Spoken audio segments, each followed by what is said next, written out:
Hello friends, welcome to Sathya சமையல். இன்றைக்கி நம்ம சூப்பரான பருப்பு துவையல், அதோட அட்டகாசமான சீரக ரசம் எப்படி பண்ணுறதுன்னு பார்க்கலாங்க. இந்த ரெண்டு ரெசிப்பியுமே நீங்கள் ட்ரை பண்ணிங்கன்னா சூப்பரான லஞ்ச் காம்போவாக இருக்குங்க. வாங்க இப்போ நம்ம வீடியோவுக்கு போகலாம். சீரக ரசம் பண்ணுறதுக்கு காரத்துக்கு ஒரு மிளகாய் வத்தல், அரை ஸ்பூன் அளவுக்கு துவரம்பருப்பு, அரை ஸ்பூன் அளவுக்கு சீரகம் சேர்த்து நம்ம அரை மணி நேரத்துக்கு ஊற வச்சு எடுத்துக்கலாம். நம்ம தண்ணி சேர்த்து தான் அரைக்க போகிறோம், அதனால் அரைக்கிறதுக்கு இந்த தண்ணியவே பயன்படுத்திக்கலாம். ஊறுறதுக்குள்ளே நம்ம துவையல் அரைச்சிடலாம். 1 டேபிள் ஸ்பூன் அளவுக்கு எண்ணெயில் 5 டேபிள் ஸ்பூன் அளவுக்கு துவரம்பருப்பு சேர்த்துக்கலாம். துவரம்பருப்பு கைவிடாமல் ஒரு 80% அளவுக்கு நம்ம வறுத்து விட்டுக்கலாம். அதுக்கப்புறம் ஒவ்வொரு பொருளும் சேர்த்துக்கலாம். 3 பல் போல் இடித்த பூண்டு சேர்த்து நம்ம வதக்கி விட்டுக்கலாம். துவையல் நிறையா அரைக்கிறோம் அப்படின்னா ஒவ்வொரு பொருளும் தனித்தனியாக வறுத்துக்கலாம். இது குறைவாக இருக்கிறதுனால ஒன்றாவே போட்டுக்கலாம். கார தேவைக்கு தகுந்த அளவுக்கு மிளகாய் வத்தல் சேர்த்து வறுத்து விட்டுக்கலாம். காரத்துக்கு தகுந்த அளவுக்கு புளி சேர்த்துக்கலாம்.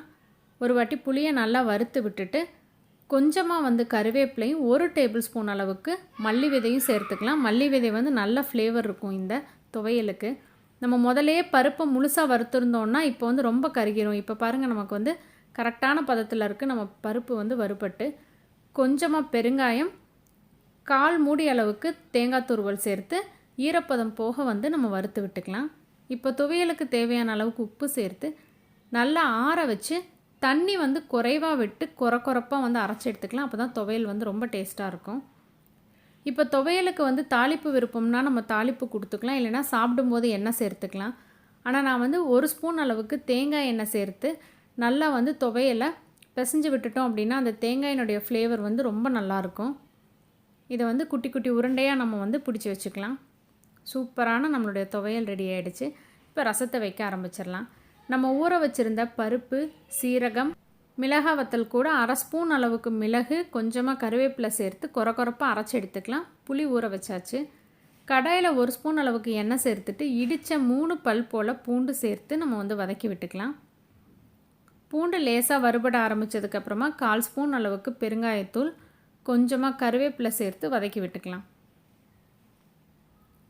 இப்போ நம்ம ஊற வச்சு வச்சுருக்க புளியை கரைச்சி இதில் சேர்த்துக்கலாம். இதில் தக்காளி போட போகிறதில்ல.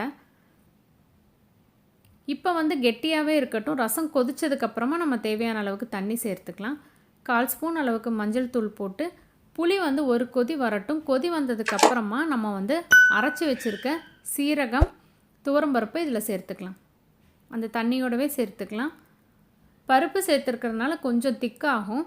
பச்சை வாசனை போய் நல்லா கொதிக்கட்டும். அதுக்கப்புறம் ரசத்துக்கு தேவையான அளவுக்கு தண்ணி சேர்த்துக்கலாம். இப்போ பாருங்கள், நல்லா கொதிச்சிருச்சு.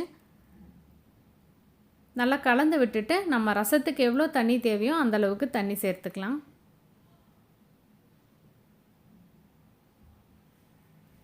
இப்போ ரசத்துக்கு தேவையான அளவுக்கு உப்பு சேர்த்துக்கலாம்.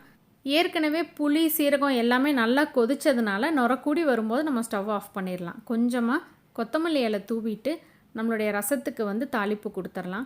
1 ஸ்பூன் எண்ணெயில் 1/4 ஸ்பூன் அளவுக்கு கடுகு, 1/4 ஸ்பூன் அளவுக்கு சீரகம், 1/4 ஸ்பூன் அளவுக்கு வெந்தயம், 2 மிளகாய் வத்தல், கொஞ்சமாக கருவேப்பிலை சேர்த்து தாளிப்பை நம்மளுடைய ரசத்தில் சேர்த்திடலாம். நல்ல சீரக வாசனையோட அட்டகாசமாக இருக்குங்க. துவையல் சாதத்தில் போட்டு அதுக்கு மேலே இந்த ரசத்தை ஊற்றி சாப்பிட்டோன்னா அட்டகாசமான டேஸ்ட்டில் இருக்கும். கண்டிப்பாக இந்த ரெசிப்பியை நீங்கள் உங்கள் வீட்டில் ட்ரை பண்ணி பாருங்கள். இந்த ரெசிபி உங்களுக்கு பிடிச்சிருந்தது அப்படின்னா மறக்காமல் உங்கள் ஃப்ரெண்ட்ஸ் எல்லாத்துக்கும் ஷேர் பண்ணுங்கள், லைக் பண்ணுங்கள், கமெண்ட் பண்ணுங்கள். மறந்துடாமல் நம்ம சேனலை சப்ஸ்கிரைப் பண்ணுங்கள். சுவையறிந்திட சுவைத்து பாருங்கள்.